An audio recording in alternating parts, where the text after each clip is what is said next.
Magandang gabi, ma'am. Ako po si Jim Lipstick Canete sa BIS IT 1A.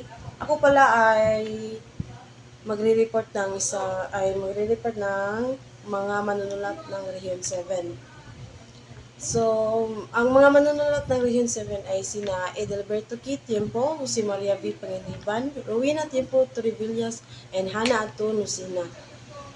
And ito po si Edelberto K. Tiempo, isa sa mga kilalang manunulat mula sa Region 7. Siya ay isang makata, kwentista at kritiko ng panitikan. Isinilang siya noong Disyembre 4, 1913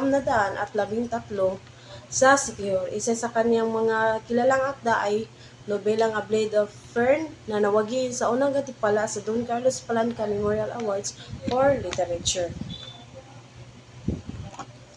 At ito naman si Jose Maria V. Pangiliban, isa rin mga mahalagang panunulat mula sa Region 7.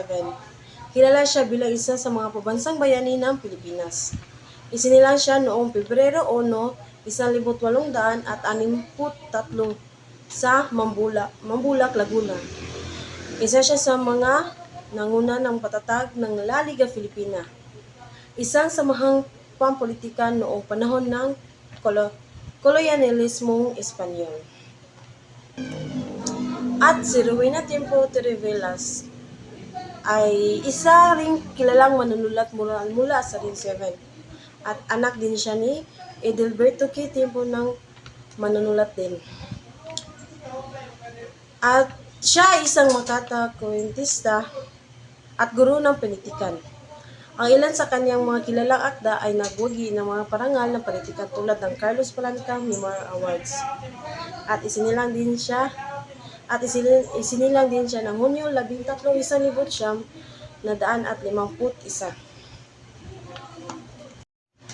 At ito naman si Hana Anto Lucina ay isang pangalawang manunulat mula sa Region 7. Siya ay isang makata, kwentista at guro. Nakapagsulat siya ng maraming tula at maikling kwento nagpapakita ng kanyang pagmamahal sa kanyang lugar at kultura. Ang mga akda ni Hana Anto Lucina ay Kabuhi, Unsa Kaha, at Ang Nanay Ko, at ang ito naman ay Sa Aking Mga Kababata ay isang tanyag ng tula ni Jose Rizal.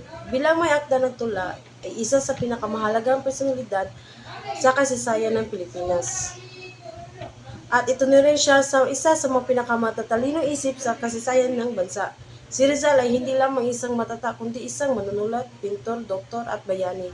Ang kanyang mga akda kabilang ng mga ang No Limitang Ere at El Filibusterismo ay nagtulak sa revolusyon laban sa kolonyalismong Espanyol ng Pilipinas. Ang Sa Aking Mga Kababata ay nagpapakita ng pagpapahalaga ni Rizal sa pag-unlad ng pagkakakilanlan ng mga Pilipino sa pamagitan ng kanilang wika at kultura. Ipinapakita rin ng tula ang kahalagan ng pagkakaisa at pagmamahalan sa kabila ng mga pagkakaiba sa kabuuan. Ang tula ay isang pagpahayag ng pag-asa at determinasyon ng magtagumpay ang mga Pilipino sa harap ng mga hamon at pagsubok. Salamat po, ma'am.